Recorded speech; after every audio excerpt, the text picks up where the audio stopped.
Bugün 24-iyulda 11'den 30 күн өткөн убакта Бишкек шаардык өрт куткаруу кызматына өрт болуп атат деп Лазурный жана Салтыкова Шедрин көчөсүнүн кесилишинде үй өрттөнүп атат деген маалымат келип түшкөн. Ордуна биздин 1-Май районунан бир бөлүм келип, өрттүн аянты чоң болгондуктан жардам сурап башка автоунаалар чакырган.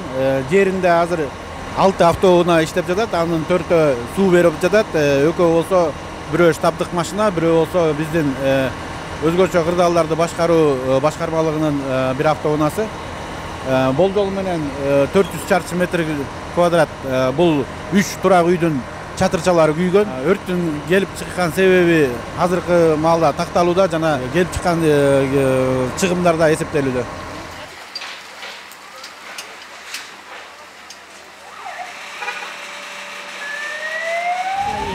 В двухэтажном, да, который сгорел?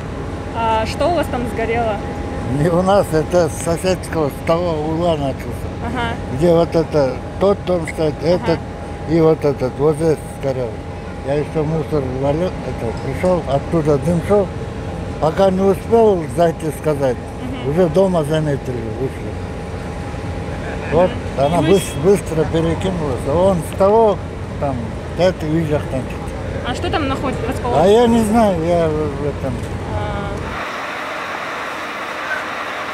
В каком именно доме вы живете? Вот этот Да, двухэтажный? вот этот. Я не знаю, что случилось. Я пришла, уже тут они гасили.